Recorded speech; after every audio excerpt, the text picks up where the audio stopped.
I think anyone learning Resto Druid for the first time is going to get a lot out of this one. This is a viewer key that was submitted by our friend Lucy in the Discord, and they are an experienced player that's learning Resto Druid for the first time. So we're going to see some good plays and a lot of things that are characteristic of an experienced player, but we're also going to see a lot of mistakes that new Resto Druids make. So we'll get a chance to talk through those together. So one thing when it comes to tank healing that we should talk about is your hot priority. You want to be using your Life Bloom basically 100% of the time on the tank, and then Scenario and Ward on cooldown as well. So we can see here our tank is taking a lot of damage and has to start to kite, and we're kind of just bombing regrowths into them. Instead, what you can do is make sure you're keeping that Life Bloom on them, spending your Send Ward, using Iron Bark while their HP is still fairly high and they're fully hotted up. That's going to help your tank maintain melee uptime, keeping the mobs grouped together for cleave for your DPS, and generally just making things safer as well. Like in this case, you can see our tank is tanking these dogs. We've got all of our good hots on them. They've got a defensive cooldown up, and they're like in pretty good shape. Whereas earlier, while we're only using rejuve and regrowth and spamming regrowths into them, they're really struggling to stay alive, and we're spending a lot of time and mana trying to keep them alive as well. One thing that helped me keep my Life Bloom uptime really high and make sure that I'm always keeping Send Ward on cooldown was setting up a weak aura to track these spells and cooldowns. So definitely recommend getting something like that that's tracking to make sure you have Life Bloom out on your party, somewhere on your party. Most of the time it's going to be the tank, but whoever is going to be taking damage, you can put that Life Bloom on them. And then likewise, keeping your Send Ward on cooldown, you want to be getting as much value out of that as you can. It's by far the strongest hot that we have, and so making sure that we're always using that is a really, really efficient way to keep up with your healing. Let's talk about Heart of the Wild usage. You didn't use it on the very first pull of the dungeon. It was kind of chaos, so I totally get that, but we want to be getting that on cooldown as often as possible and making sure that we're getting in a lot of damage. So our build is this Necrolord Draft Legendary build. It's really good for single target DPS, and we've got this one shard here. I feel like this would be a great place to use it. Just pop that Heart of the Wild, really focus on DPS, and get value out of that, making sure that we're putting that on cooldown as often as possible. In a 20 or 25 minute run, you can get 4 or 5 Heart of the Wilds, so make sure that we're using that as soon as possible, saving it for some moments, but really if you just press it on cooldown at the start of a pull, you're going to get some value out of it. So let's talk about how Resto Druids do their healing. With other healers, you will be reacting to damage and then pushing up health bars with your spells. With Resto Druid, we're going to be predicting when damage will be dealt to the team and then setting them up to survive the damage with our hots. So you really need to be predicting damage ahead of time and spending the globals to get everyone ramped up, rejuves out, be ready to wild growth, press your flourish, things like that. So for this shard pull, we see the tank pull in all of these groundskeepers, and we can right off the bat predict that this is going to be a hard shard pull because this guy's going to get bolstered and we're going to need to do a lot of healing. So in this case, I would be pressing Innervate because we're low mana. I would be spreading rejuves on the whole team. I would use my Bark Skin just so you take a little bit less damage as well. You want to press that all of the time. And then I would be Swift Mending and Wild Growthing for that Soul of the Forest buff, Wild Growth, and then pressing Flourish. And then at that point, you've got all of your strong hots out, and you can press Regrowth to just push up individual teammates' health bars as needed. So this is a tough pull. We see our tank is pulling 4 of the dogs, so we know they're going to be taking a lot of damage. We're doing a really good job getting them fully ramped up, and they're loaded up with hots. We give out the Iron Bark. This is amazing. But one of the mistakes we make here is we let all of our good hots fall off the tank. So we no longer have a Life Bloom on them, and we're kind of back to resorting to regrowth spam. I like that we use the Ursul's Vortex here. That Druid utility is really strong, and you can help the tank kite on every single pull with that spell. And so that was excellent. That definitely helped keep our tank alive. But we could have had our tank maintain more melee uptime if we had been a little more proactive with reapplying our hots and maybe bombing a couple regrowths into them if they're still taking a lot of damage and we don't have send word available. Here we end up using our Curse Dispel instead of holding it for the Siphon Life. You want to be thinking about what your responsibility on each pull is going to be, and in this case we know there's a collector and we know that we are the only one that can do the magic dispel, but our mage could help with the curses, or maybe our rogue could cloak a curse if it goes out on them. We definitely have other tools available to deal with the curses, and we only have our dispel to deal with the Siphon Life. So on a higher key, that is going to be a deadly mistake, and we want to be thinking ahead of time about what our responsibility on each of the pulls is going to be. Here's another example of tank healing where we do a great job of getting all of our good hots out, and the tank is doing a good job of managing their damage taken, but we let all of our hots except for Life Bloom fall off the tank. And in fact, I think we let Life Bloom, Life Bloom falls off the tank here as well. And now we're back to kind of regrowth spamming, and we're ramping on them after the damage is starting to come out. So if we were a little more proactive with getting the hots reapplied, with getting that Iron Bark out, good instincts trying to get the Iron Bark out, but try to put it out before the damage is done so we can prevent the damage instead of reacting and trying to say, oh, well, I can use Iron Bark to save the tank in this situation. You can instead proactively put it out and say, I can use Iron Bark to keep the tank alive through all of this damage that's going to be dealt. Like in this situation, the tank has no mitigation up, but you've got all of these good hots going, and the tank is just chilling. So we're doing a good job of setting up the tank before the pulls start, but we want to be paying attention to those hots and making sure that we're reapplying them when the tank is about to take a lot of damage. One thing to note is that you can actually reapply the Life Bloom within the pandemic window. That is the last 3 seconds, I believe, of the Life Bloom, and it will trigger the Bloom effect and extend your Life Bloom. So there's no need to wait for the Life Bloom to expire to get the Bloom healing. So we are cat weaving here, and I want to talk a little bit about what it's like to play in melee.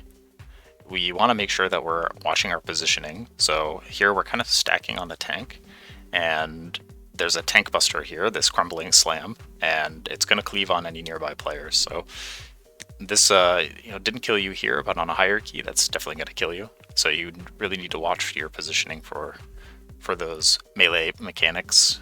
I like that we used our Heart of the Wild. This boss is mostly just doing the mechanics and really just focusing on DPS. There's generally not a lot of healing that needs to happen here.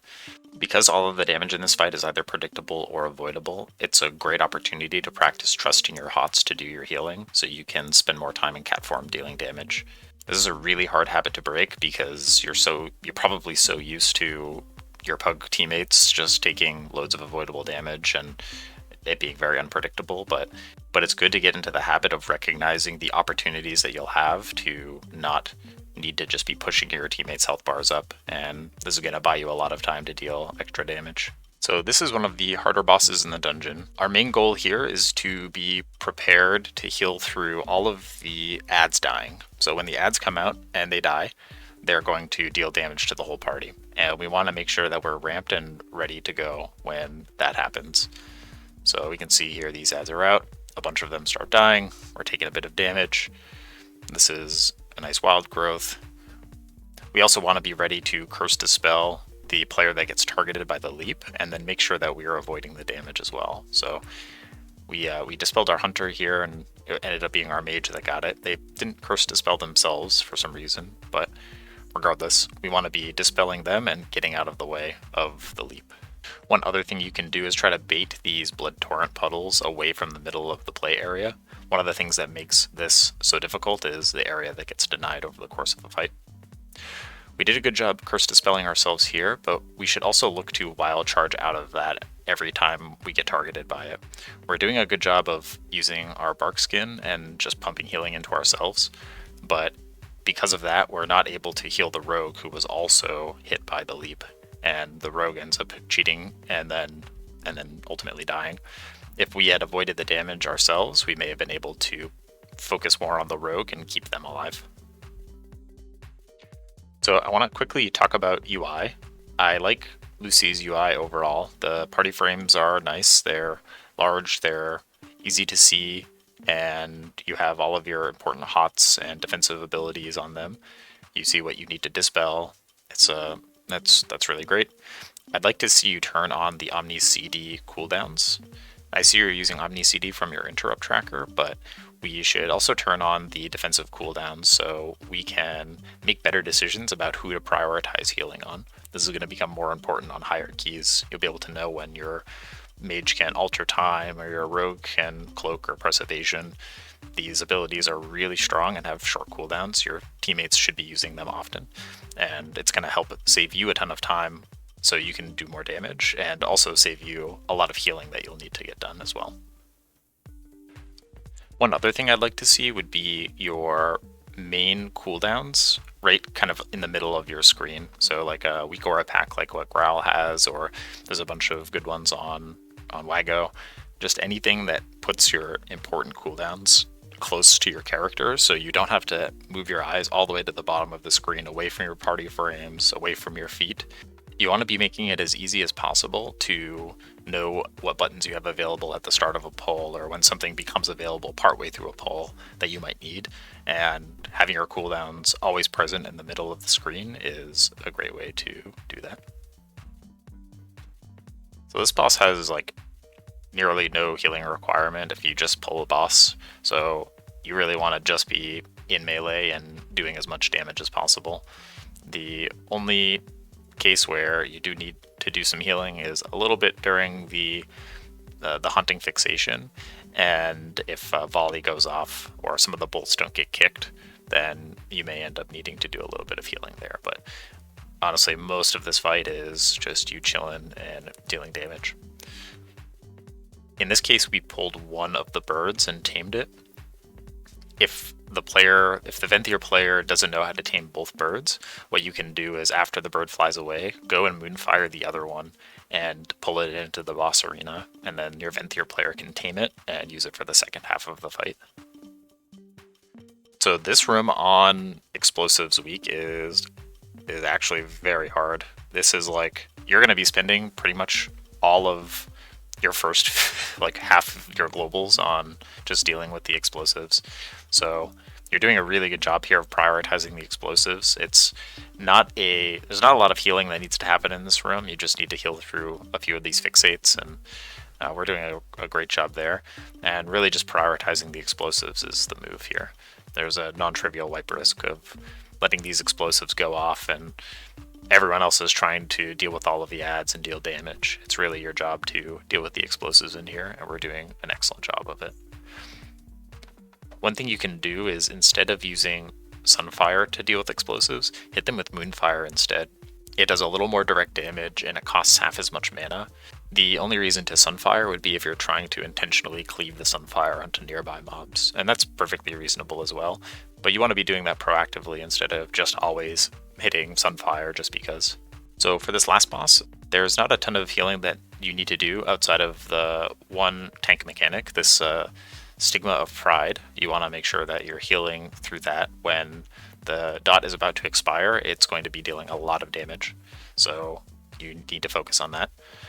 And then the Ritual of Woe, you want to make sure that you're helping soak the beams and that you are healing the players that are soaking the beams.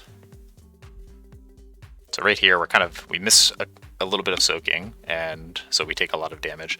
The other thing is 4 players are soaking the beams, and this means you have to heal 4 players. So one of the things that I like to do is always be one of the players soaking 2 beams. If you can soak 2 beams, then you're now cutting your healing down by 25%. If another player can soak 2 beams, now you have half as much healing you need to do. And this is a great way to deal with this mechanic.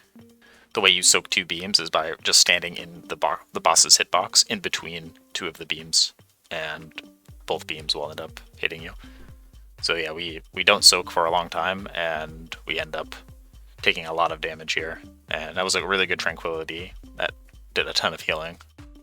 One other thing, we ended up using our Heart of the Wild pretty late, and only got like half of its value. So we want to be using that Heart of the Wild again on cooldown as often as possible and making sure that we're maximizing our value there.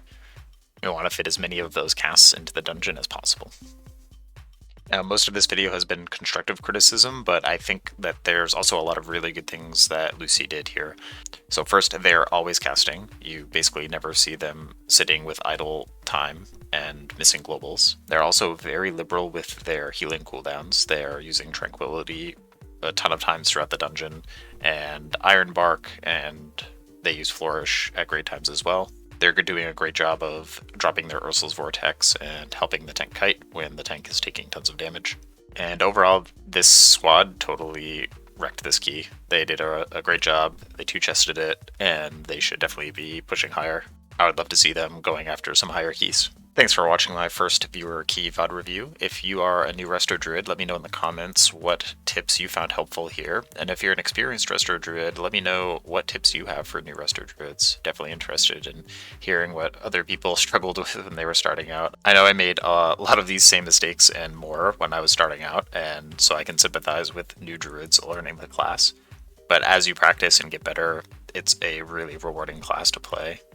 The playstyle is tons of fun, the mobility is tons of fun. So let me know what you think, and good luck out there.